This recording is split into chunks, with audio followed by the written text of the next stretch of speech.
안녕하세요. 간단하게 자기소개 부탁드리겠습니다. 안녕하세요. 저는 벤처캐피탈에서 재직 중인 사람이고요. 2018년도에 엑셀러레이터에서 취직해가지고 2020년도에 VC로 넘어왔고 전체적으로 따지면 6년차 주니어 벤처 투자자라고 보시면 될 것 같습니다. 현재 어느 정도 펀드를 운영하고 계시는지, 어떤 시리즈 단계를 투자하고 계시는지가 궁금합니다. 저희 팀 같은 경우는 약 1,000억 원 정도 펀드를 운영을 하고 있고요. 저희는 주로 시리즈 A부터 pre-IPO까지 다양한 기업들 많이 보고 있습니다. 주로 다루는 산업군이나 관심 있는 분야가 궁금합니다. 요즘 핫한 AI 쪽 많이 관심 가지고 보고 있고, 이에 따른 다양한 밸류 체인들, 예를 들어서 AI 반도체라던가 혹은 데이터 수집 관련된 내용이라던가 버티컬하게는 AI 활용하는 다양한 프로덕트들 많이 투자 검토를 하고 있고, 그리고 개인적인 관심사이기도 하고 저희 하우스에 전통적으로 콘텐츠 쪽에 강점이 있다 보니까 콘텐츠 관련된 게임 쪽도 많이 보고 있습니다. VC 업계에 입문하게 된 계기가 무엇인지 궁금합니다.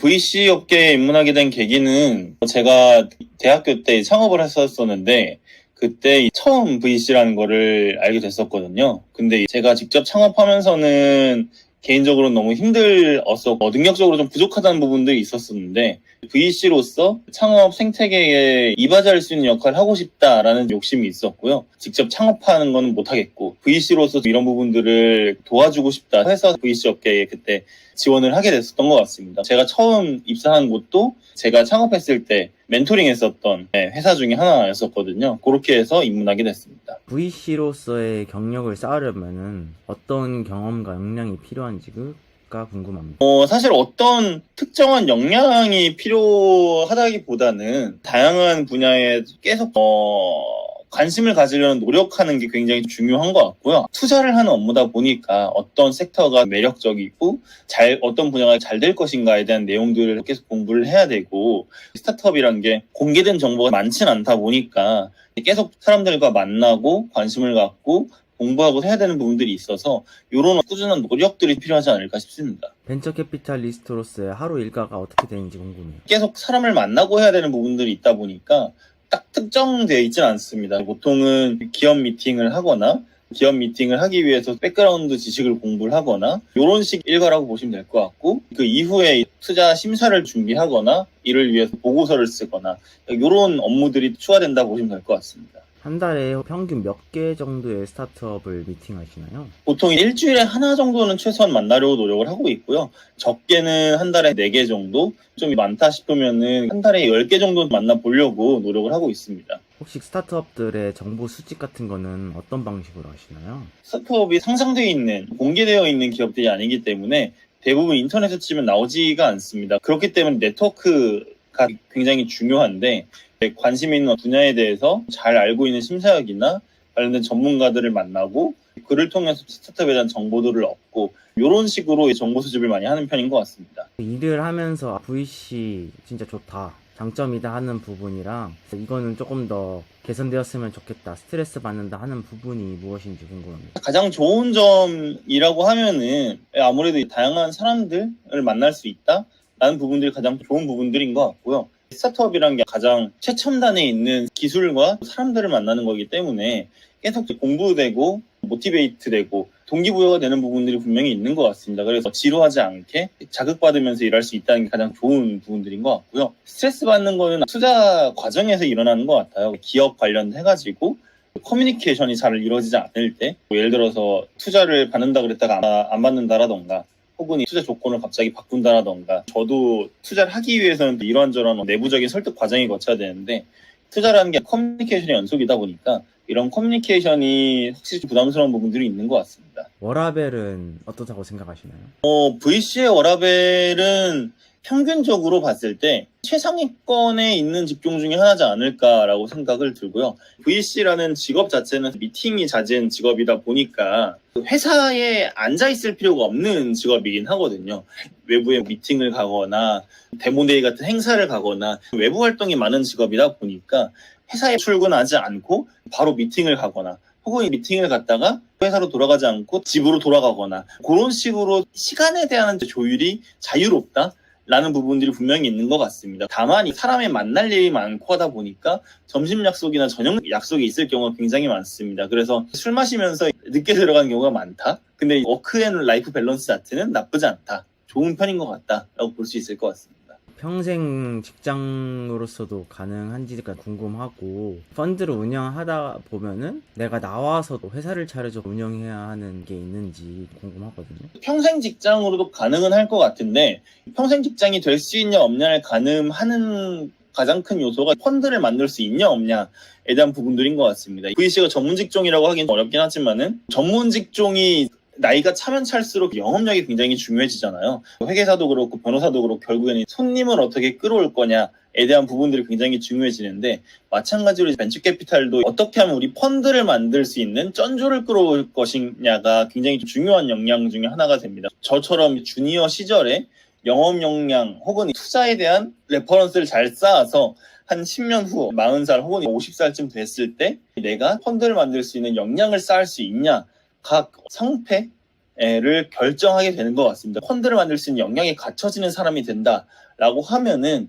직접 VC를 차려서 펀드를 운영하면서 평생 직장으로 가져갈 수도 있을 것 같고요.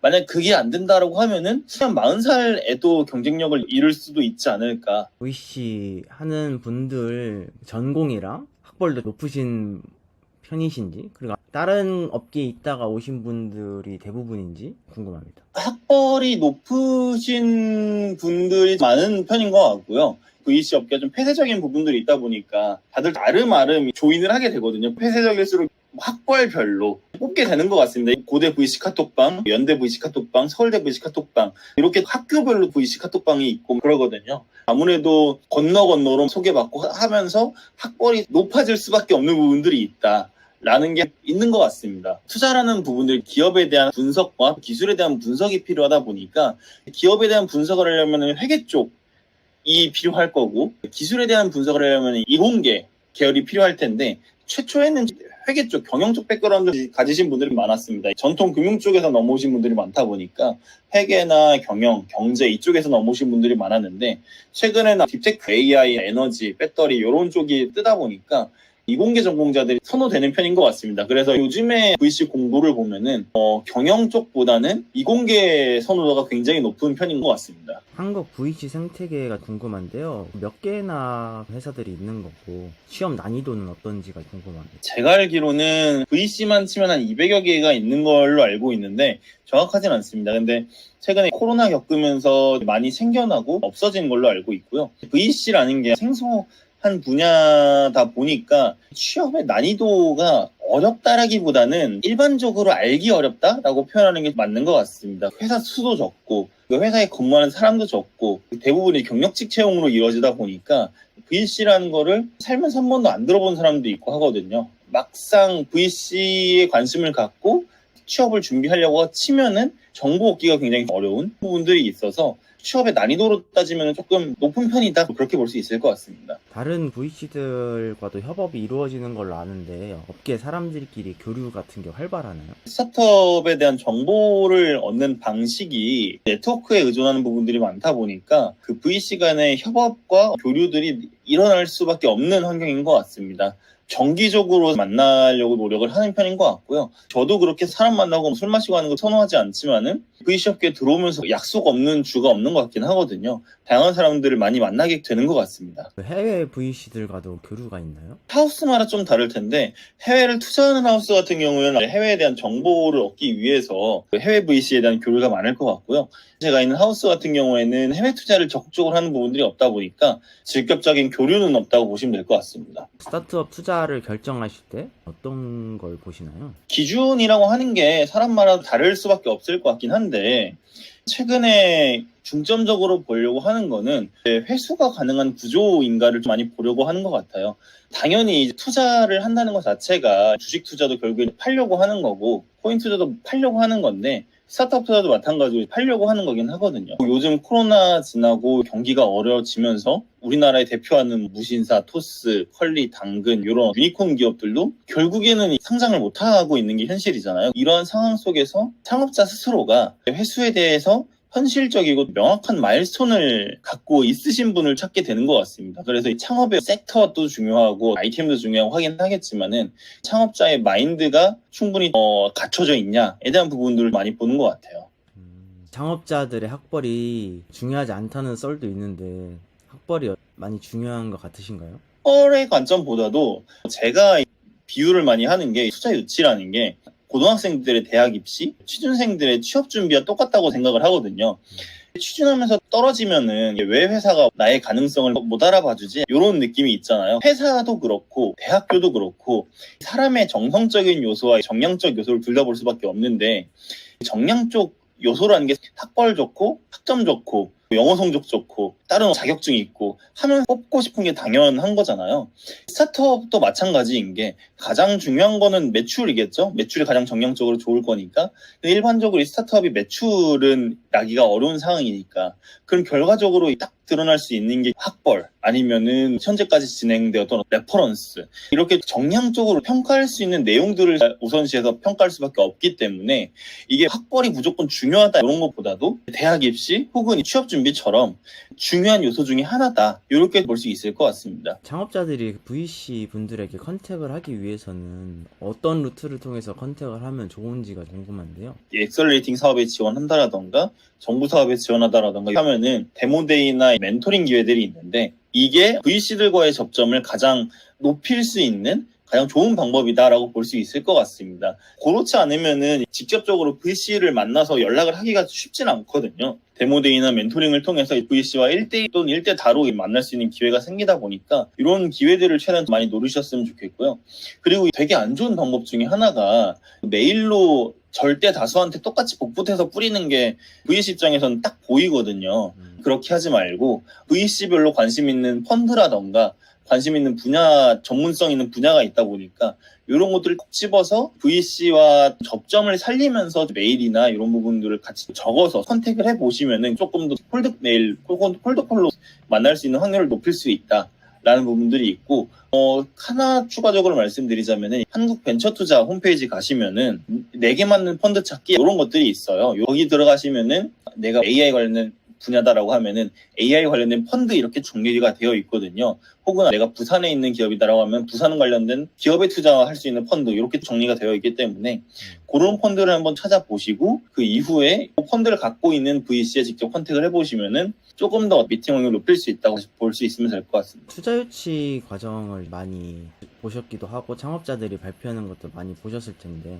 창업자들이 놓치는 것들이 뭐가 있는지 그리고 그분들이 이런 것들을 강조하면 더 좋았을 텐데 더 준비하면 좋았을 텐데 하는 게 뭐가 있는지 궁금합니다. 투자를 받으려면은 투자 받은 돈을 어떻게 돌려줄 것인가에 대한 마인드가 사실 있어야 되거든요. 일반적으로 창업가 분들을 만나면은 우리 유니콘 될 거니까 투자해 주시면 무조건 유니콘 간다 이러한 뉘앙스의 말씀을 하시는 분들이 굉장히 많으세요. 이게 되게 뜬구름 잡는 이거 유니콘 못 갈 텐데 그런 부분들이 있다 보니까 조금 더 회수에 대한 부분들 신경 써주시면 좋을 것 같다. 이게 결과적으로 어떤 얘기냐면은 경쟁사에 대한 공부를 하실 필요가 있다라고 말씀을 드릴 수 있을 것 같아요. 창업가분들 만나면은 우리는 경쟁사보다 뛰어나니까 다 잘 될 거다라고 말씀하시는 경우도 있고 또 경쟁사가 없다 이런 식으로 말씀하시는 경우도 있는데 저희가 원하는 건 어떤 경쟁사의 개념보다도 피어 그룹에 대한 부분들을 원하는 거거든요. 앞으로 정말 잘 됐을 때 우리와 유사하게 볼 수 있는 피어 그룹들이 뭐가 있을까에 대한 거가 궁금한 건데 사실 이게 왜 중요하냐면은 우리가 상장했을 때 어떻게 평가받을 수 있냐가 굉장히 중요한 거거든요. 예를 들어서 AI 관련된 기업이다라고 하면은 상장된 시장에서 AI 관련된 기업들이 굉장히 많이 있을 텐데 이러한 기업들이 어떻게 매출 구조를 갖고 있고 어떻게 퍼를 받아서 평가를 받고 있고 당기순이익 곱하기 퍼가 기업 가치일 텐데 상장된 기업들이 이만큼 퍼를 갖고 있는데 내가 지금 앞으로 한 5년 후에 이 정도 매출이면은 과연 상장된 그 AI 기업만큼의 퍼를 가질 수 있느냐 이런 부분들이 공부가 되셔야 투자자들한테도 전달이 되는 거거든요. 근데 이런 것들이 안 되다 보니까 투자자와 창업자 간의 간극이 생기는 거 아닐까 라고 생각이 드는 것 같습니다. 교육 사업 같은 경우에는 예를 들어서 메가스터디 이런 기업들이 매출 몇천억 하는데 시총 따지고 보면 1,500억, 2,000억밖에 안 하거든요. 근데 최근에 유니콘이나 투자를 많이 받은 기업들 매출이 100억밖에 안 되는데 기업 가치가 벌써 한 3, 4천억이 넘어버리거든요. 이런 기업들은 이제 IPO 갈 때 굉장히 허들이 높을 수밖에 없는데 스타트업 입장에서 이런 것들을 분명히 생각하셔야 이게 우리가 IPO 갈 수 있겠구나. 이런 것들이 감이 잡히실 거거든요. 이런 것들을 조금 더 공부를 해보시고 투자자들과 논의해보시면 좋지 않을까라고 생각을 하는 것 같습니다. 투자를 결정하기까지 거치는 주요 단계들이 어떤 거고 의사결정까지 보통 얼마나 걸리는지가 좀 궁금해요. IR, 예비투심, 본투심, 그리고 계약 해가지고 4단계라고 볼 수 있을 것 같고요. 그리고 IR 전에 사전 미팅이 있을 거고 각각의 과정들이 보통 2주에서 3주 정도 걸리는 것 같고요. 스타트업들이 잘 대응해준다 라고 하면 거기서 조금 더 짧아지는 거고 스타트업들이 대응이 늦거나 혹은 중간에 서로 논의할 게 많다라고 하면 거기서 좀 더 늘어지는 거라고 보시면 될 것 같고요. 그래서 각각 단계가 2, 3주라고 치고 그걸 곱하기 4 하면은 보통 8주, 한 2달 정도 걸리는 게 평균 정도지 않을까 싶고 더 늘어지면 3개월, 4개월까지 늘어지고 짧으면 한 달 만에도 프로세스가 끝나가고 라고 생각하시면 좋을 것 같습니다. 위에 상사한테 이런 곳 투자하면 어떠냐 이렇게 올리면은 바로 검토가 이루어지는지 아니면 검토 결과가 긴지 궁금합니다. 아무래도 회사마다 조금씩 다를 거고 또 상사마다 조금씩 다를 텐데 첫 미팅 같은 경우에는 저 혼자 가기도 하거든요. 주니어로서 제가 혼자 연락해가지고 가거나 첫 미팅 진행을 하는데 저 혼자 미팅을 하고 그러다 보면은 내가 진짜 잘 본 건가? 혹은 이걸 내가 막 진행해도 될까? 약간 이런 고민이 들 때가 있긴 있거든요. 그런 경우에는 상사분을 모시고 다시 한번 미팅을 하는 경우들이 있는 것 같고요. 그걸 통해서 서로 의견을 교환을 하고 그럼 이거는 공식 IR 한번 올려보자 라고 해가지고 저희 전체 구성원들이 같이 공유할 수 있는 IR을 한번 듣고 전체에서 의견을 조율해서 예비투심을 갈지 말지를 정하는 편인 것 같습니다. 직장 내 사람들과 인간관계 스트레스도 있나요? 심사역끼리의 스트레스나 이런 것들은 별로 없는 것 같고요. 굳이 따지자면은 상사와의 관계 설정에 대한 부분들이 있는 것 같고 제가 좋다고 생각하는 딜을 가져간다고 하더라도 상사가 이 딜을 나쁘게 볼 수도 있는 거잖아요. 내가 이거 해봤는데 안 돼. 이렇게 얘기할 수도 있는 거고 그런 케이스들이 있다 보니까 상사가 저보다 조금 더 많은 경험을 가지고 있고 좋은 투자 사례도 있고 기준도 있고 할 텐데 이런 것들을 나도 배워야지 하는 마음이 있으면서도 그래도 나는 이걸 좋다고 생각했는데 아쉽다. 그런 관점에 있어서 스트레스 받는다. 이렇게 볼 수 있을 것 같습니다. 실패 확률이 높은 스타트업이랑 성공 확률이 높은 스타트업 이걸 어떻게 구분하시는지가 궁금하거든요. 이게 느낌이란 게 있어. 아무래도 대표님을 직접 만나고 하다 보면은 이 대표님이 진짜 뭐라도 할 것 같다에 대한 느낌이 있는 경우가 있고 조금 사짜다 싶은 경우가 있고 이런 어떤 느낌을 강하게 받는 경우가 있긴 있는데 요거는 사실 정성적인 내용이다 보니까 이 대표님이 회수에 대한 생각을 갖고 있냐 없냐에 대한 부분들을 굉장히 딥하게 보는 것 같고요. 투자했던 회사가 폐업했던 경험도 있으신가요? 그래도 다행인 게 폐업까지 한 적은 없는 것 같아요. 네. 물론 어려워하는 기업들이 굉장히 많은데 그럼에도 불구하고 아직 망하지는 않았다. 다행인 것 같습니다. 보통 투자를 하고 나면 몇 프로 정도가 성공하나요? 몇 프로라고 보기는 어려운 것 같긴 한데 10%만 잘 돼도 높은 편이다라고 생각은 드는 것 같아요. VC 벤처 투자라는 게 성공 확률이 높을 수가 없기 때문에 제가 알기로는 IPO 확률이 굉장히 낮은 걸로 알고 한 3%인가 그 정도밖에 안 되는 걸로 알고 있고 평균적인 IPO 기간 자체가 13년인데 보통 펀드의 최대 기간이 10년밖에 안 되거든요. 그러니까 펀드 기간 10년 안에 상장까지 만들어내는, 회수까지 만들어내는 그런 구조를 갖기가 굉장히 어려운 부분들이 있거든요. 저도 지금까지 투자하면서 IPO까지 간 기업이 없긴 하거든요. 제가 첫 직장에서 했었던 기업 하나가 상장까지 가긴 했는데 그건 제가 워낙 예전에 했었던 거라서 굳이 따지면은 없다고 봐야 돼서 저도 이제 6년 차인데 대표적인 사례가 없다라는 게 사실 좀 부끄러운 것도 있는데 그만큼 되게 어렵다라고 봐야 될 것 같습니다. VC분들은 창업자분들한테 투자하고 나면은 크게 관여하지 않은지 아니면 지속적으로 포트폴리오사를 관리를 하시는지 궁금합니다. 굳이 이래라 저래라 하지는 않으려고 하고요. 대신에 투자 계약서 안에 있는 주요 동의 사항이라던가 이런 부분들에 있어서는 되도록 사전에 커뮤니케이션이 이루어지는 것들을 좋아하는 것 같습니다. 그런 부분들에 한해서 커뮤니케이션이 보통 이루어지는 편인 것 같고, 간담회를 요청하거나 투자자들끼리 같이 지혜를 모으는 그런 시간을 갖거나 하는 편인 것 같습니다. VC 분들한테 투자하는 LP 분들이 있을 텐데 LP 분들은 얼마나 자산가인지 제가 개인적으로 궁금하고, 그들은 투자를 하시는 목적이 수익을 가져가시려고 하는 건데 짭짤하게 가져가시는지 궁금합니다. 대부분의 LP가 우리나라 같은 경우에는 정부 기관입니다. 모태펀드라고 하는 이 정책 펀드가 있는데, 과기부, 문체부, 중기부 이런 데에서 예산을 내려줘가지고 그걸 펀드로 만드는 거예요. 거기서 VC들 펀드에 출자를 하게 되는 개념인데, 우리나라의 대부분의 펀드는 정책 자금으로 이루어져 있다 라고 보시는 게 맞는 것 같습니다. 그래서 자산가가 펀드에 들어간다라거나 그런 케이스가 있긴 있는데 그렇게 많진 않다라고 보시면 될 것 같고요. 그리고 요즘에 일반 기업들이 펀드에 출자하면서 재무적인 성과를 위해서 투자하는 경우도 있긴 있지만은, 스타트업과의 전략적인 협업이나 신사업 창출을 위해서 펀드에 출자하시는 경우들이 있는 것 같습니다. 근데 이 스타트업 투자라는 게 워낙 성공 확률도 낮고, 외부적으로는 몇백 배 벌었다, 몇천 배 벌었다 이런 케이스들이 뉴스에 나오긴 하지만 이게 흔한 일이 아니다 보니까 대부분이 그렇게 재미를 많이 못 보시는 느낌이긴 하거든요. 그래서 조금 더 정책적이고 전략적인 부분들이 많은 것 같다, 그렇게 볼 수 있을 것 같습니다. VC 분들이 스타트업에 투자가 성공적으로 이루어지고 엑시트를 한다던가 IPO를 한다던가 하면은 성과 보수가 짭짤한지 궁금합니다. 성과 보수는 짭짤할 것 같고요. 저도 사실 성과 보수를 받은 본 적이 없어가지고 그렇긴 한데, 회사마다 내규에 정해져 있습니다. 내규에 따라서 성과 보수가 지급이 되는 경우들이 있는 것 같고, 근데 펀드가 10년이거든요. 펀드가 10년이 끝나야 청산이 되면서 그때 인센티브를 받게 되는 개념이라고 보시면 될 것 같은데, 한 회사에 10년이 있기는 굉장히 어려운데 VC에서 10년을 버텨가지고 인센티브를 받는다? 이게 쉽진 않은 일인 것 같습니다. 그래서 벤처 캐피탈에 다니시는 분들에 대한 편견이 인센티브 막 받으면서 떼돈 벌 것 같다 라는 어떤 선입견이라고 해야 될까, 그런 것들이 있으신 경우들이 꽤 있는 것 같은데, 생각보다 인센티브 자체를 받아보신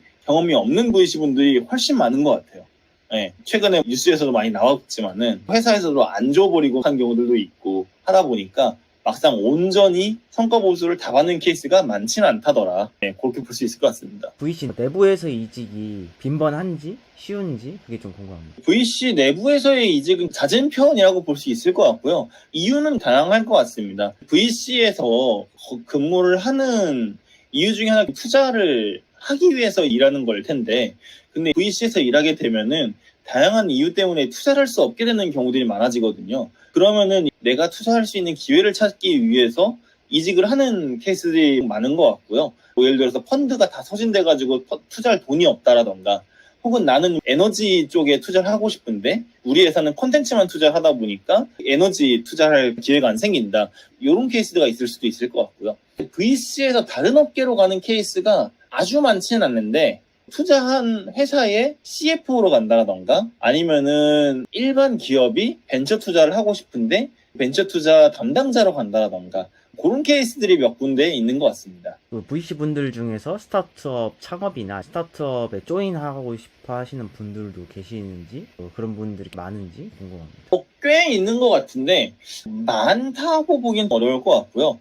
투자한 회사들 중에서 여기는 일생일대 기회 같다, 이런 느낌이 드는 회사가 가끔씩 보이거든요. 이런 케이스의 경우에는 CFO로 합류하거나 전략적으로 합류하거나 이런 경우들이 종종 있는 것 같습니다. 최근에 금리 인상도 계속되고 하면서 이 경기 침체에 따라 이 스타트업 생태계가 저물고 있었는데 앞으로 미래는 생태계가 괜찮아질 것 같은지 궁금합니다. 우리나라의 펀드의 대부분이 정책 펀드 또는 일반 기업들이 많이 출자를 해주는데, 금리가 올라가게 되면은 통장에 넣어놓는 게 스타트업 투자하는 것보다 훨씬 더 좋은 수익을 가져다 줄 확률이 높아요. 생각보다 스타트업을 투자를 통한 수익이 좋지 못하기 때문에 금리가 높아져 버리면 스타트업 투자에 대한 유인이 사라져 버리거든요. 그런 부분들이 있다 보니까 VC 업계에서 펀드 만들기가 작년, 재작년 굉장히 어려웠습니다. VC 펀드도 못 만들고, 그러다 보니까 투자할 돈이 없고, 스타트업들은 돈이 말라버리고 이런 악순환이 생겨버렸었는데 이제 금리가 조금 인하가 되고 나아질 수도 있지 않을까라는 생각은 하는데